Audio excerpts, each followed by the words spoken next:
รัพย์สินเพิ่มซึ่งเพิ่มคือ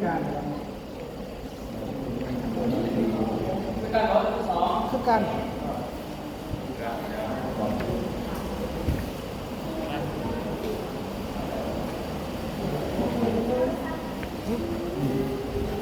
ทรัพย์สินเพิ่มทรัพย์สินลด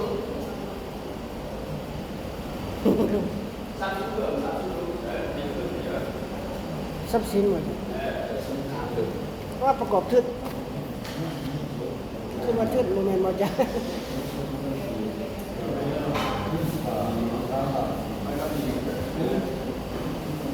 ทรัพย์สินตัวไหนรู้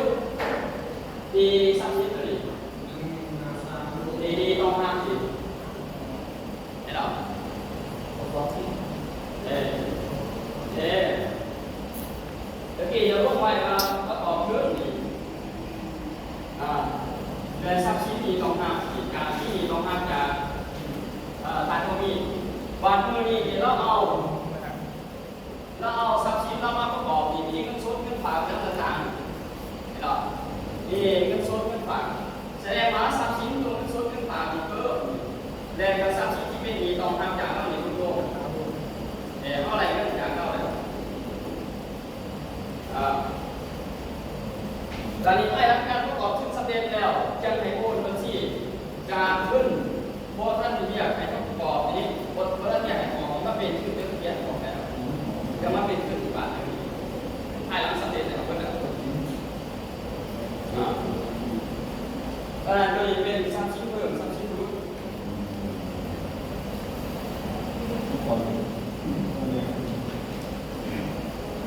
ที่3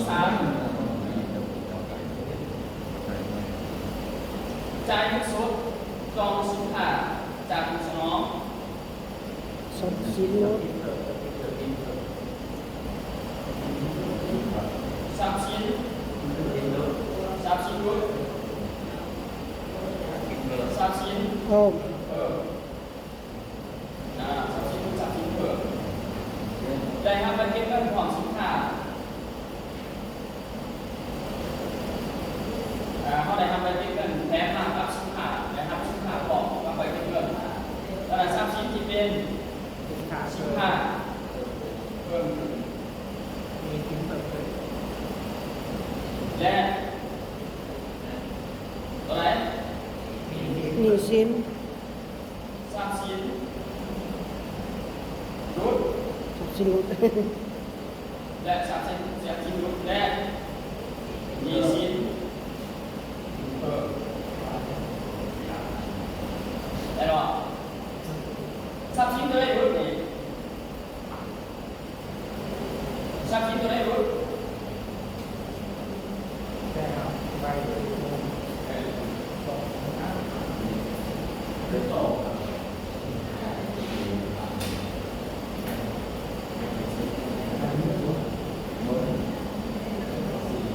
ทำสินค้าส่งแซนดี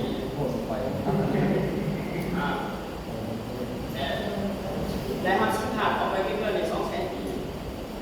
มันเกี่ยวข้องมาจากก่อนฟ้าเป็นคนนั้นซาดวงหามีดวงหาจอมอีกนะ100,000 แสนกีบดี100,000 ปี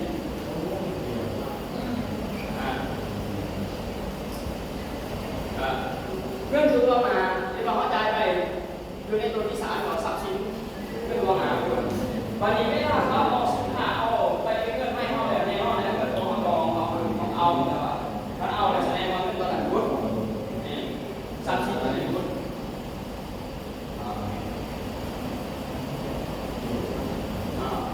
ทรัพย์สินตัวนี้ทรัพย์สินตัวสินค้าเท่าไหร่สินค้ามากเราภาษาเราแสดงว่าทรัพย์สินสินค้าทรัพย์สินเงินที่เขาจ่ายดวงหาไปหุ้นเพราะว่าเขาเอาสินค้ามาเอาแบบแน่นอนเพื่อนเขามาจองเอาเห็นแต่ว่าเอาด้วยแสดงว่าทรัพย์สินเขายังเขาหนุนโกงวันนี้ที่คุยกันนั้นที่เตียง100,000หรือว่าเอาเป็นหนี้เป็นหนี้เพราะว่าเขาจ่ายไปจองสินค้าเขาทำเป็น100,000แต่เขาเอาไปเก็บเงินไม่เขาพร้อมกับสินค้าเป็น200,000จากนั้นที่เตียง100,000นี่เขาเป็นหนี้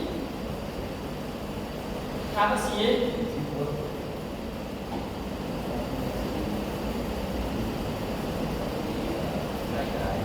ได้จ่าย เลือกใจเพิ่ม ได้จ่ายเพิ่มอากรสงสัยได้จ่ายเพิ่มอมกแม่นบ่ได้จ่ายแม่นบ่ค่าใช้จ่ายบ่แม่น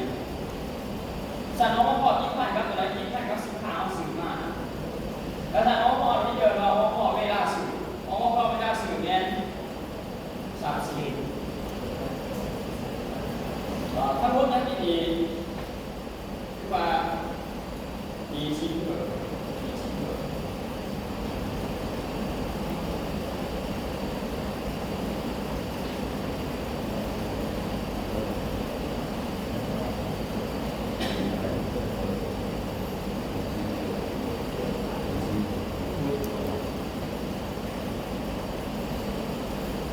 ค่าขนส่งรายจ่ายเป็นค่าใช้จ่ายค่ากรรมกรรายจ่ายอีกทีอีกชิ้นอีกชิ้นเกิดรายจ่ายเกิดอีกชิ้นเกิด อาจารย์สมมติว่าเป็นในกรณีเขาสื่อสินค้าประมาณนั้นมันเป็นแบบเอกพันบริไลกับต้นทุนต่างๆมันบริเวณตามปี ใจก่อน คือภาษีอบตและการมีคนส่งกรรมกร เนี่ยตัวนี้เวลาไปบอกเลยวันที่3บอกตามวันที่3ตัวนี้ดีกว่าครับ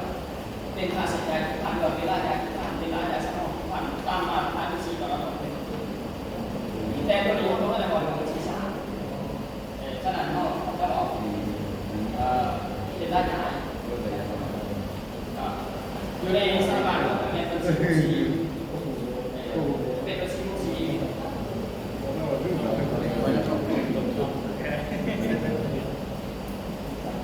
ใบขายสินค้าออกขายอะไร ได้ครับ ได้ครับก็คือ เพิ่ม เพื่อ เพิ่ม ได้ครับยักษ์กรณีนะครับรุ่น2เรื่องในส่วนคือ2ในส่วนรุ่นโดยเฉพาะสมมติปัญหาแล้วว่าจะในส่วนรุ่นที่2กับไม่ได้นะครับ ตกที่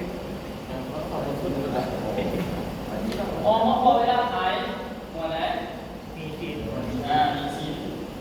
มีชิ้นเพิ่มเขาบอกว่าจะเป็นหมอกเอาหมอกตัวนี้เป็นหมอกเก็บกันทุกขาเก็บกันทุกขาต้องไปหมอกไปกล่องไปหมอกเวลาแล้วเขาก็จะเป็นหมอกเวลาเขาจะเป็นนี้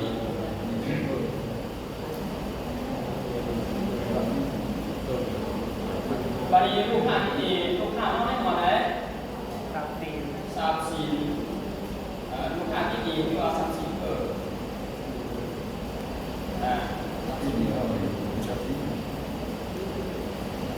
เกี่ยวกับก่อสร้างเกี่ยวกับการก่อสร้าง บริจาคการศึกษาผู้ว่าคนที่ขาดการศึกษาก็บอกคนขึ้นมาแสดงว่าก็ให้เขามีจ่ายการศึกษาเวลาจ่ายการศึกษาเจ็ดใน3มีส่วนเปลี่ยนแปลงของการศึกษาเมื่อมีส่วนเปลี่ยนแปลงของการศึกษาแสดงว่ามี รายจ่าย รายจ่ายสินค้าที่3มีอะไรไม่ได้เอาการศึกษา ดูโด ก็แสดงว่า34ครับ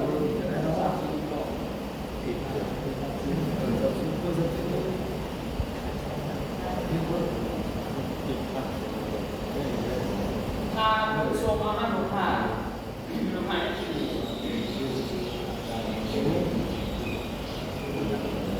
ลูกค้าที่ดีต้องให้หัว30ชิ้นเป็นหัว30เพิ่ม ไปทางผู้ชมมาแล้วลูกค้า รายครับ อะไร รายครับ ไม่ครับ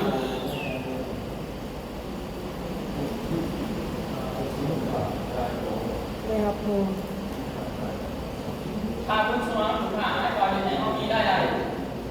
เนาะมีรายหาหรือว่ามีรายได้ฉะนั้นเป็นรายหามันเป็นฝากลูกค้าจากลูกค้า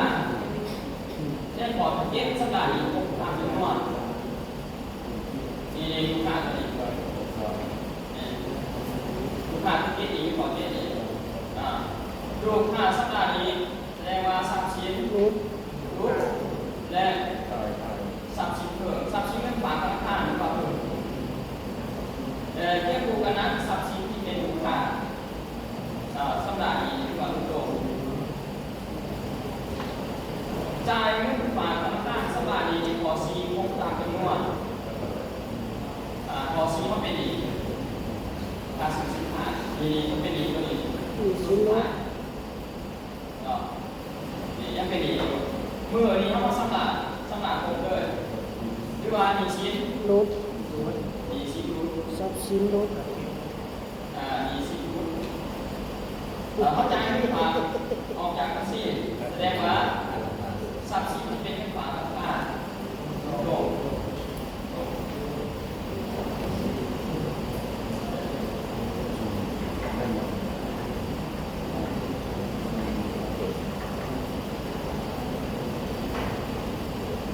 โอเคเนาะในสิบของมี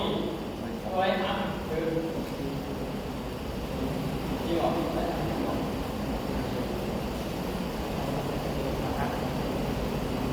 11ของ11นี่คือการ11นี่การแม่น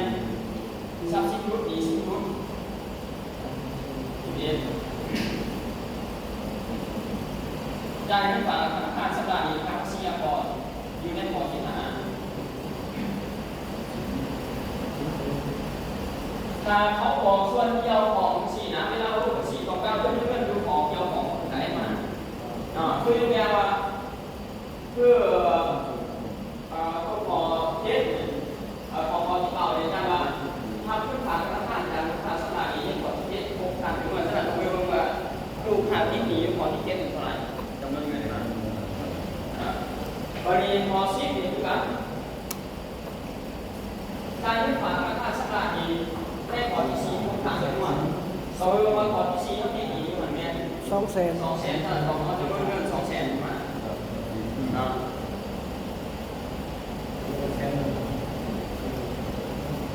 ดูพอซี200,000ก็เลยกลายเป็นตัวแทนเลย นะ ในข้อ3ก็แทนเลยแล้วก็ ตาแม่เห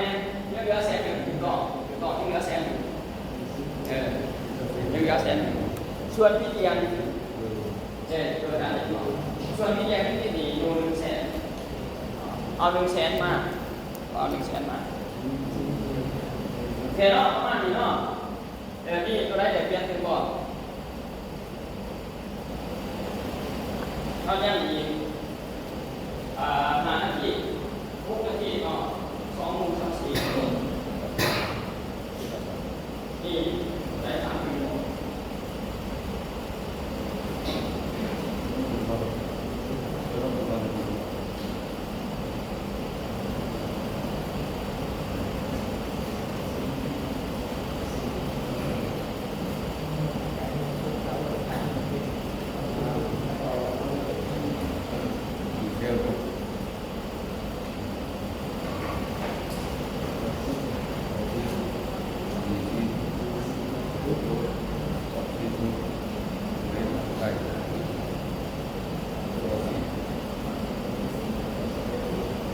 แสดงคอนเทนต์แบบนี้เนาะดึงแล้วเวิร์ดแต่จะไปลงซีกับตัวเต็ม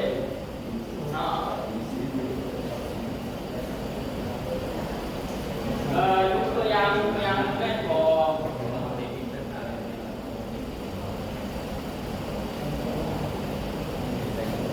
ในบ่อซีเนาะอยากจะลงในเวิร์ดอยู่ในบ่อซีนี้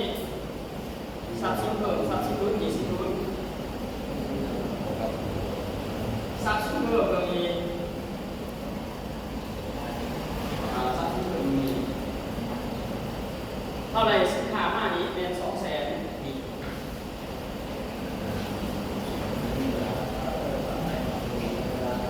30 รุ่น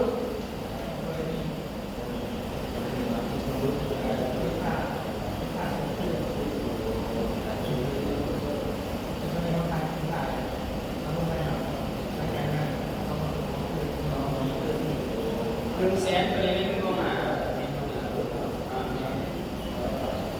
มีซิปเปอร์100,000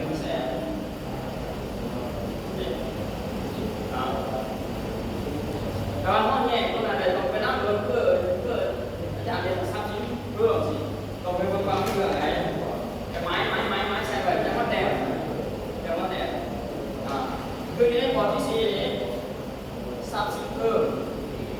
ตรงนี้30 รุ่นตรงนี้มี10 รุ่นตรงนี้ในถ้าต้องมาแตก บื้องนี้มี2ตัวเขาก็แตกตัวใช้เราแตกตัวใช้2ตัววันนี้เบื้องนี้มีตัวเดียวเขาก็แตกตัวข้อมือ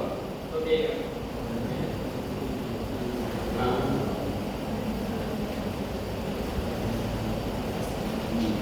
เดี๋ยวเนาะนี่จะไปกว่าเรื่องว่าที่อ่านที่เอาคะแนนที่เอาคะแนนเรื่องที่อ่านให้คะแนน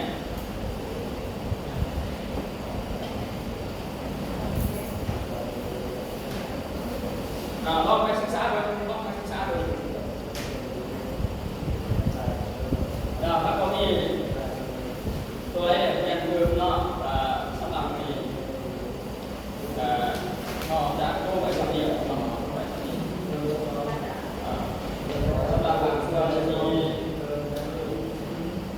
เดินทางเนาะกลับบ้านเฉพาะในเดินทางกลับบ้านโดยเฉพาะตลอดปลอดภัยมีโชคมีชัยอาทิตย์หน้าพ่อกันใหม่ขอบคุณ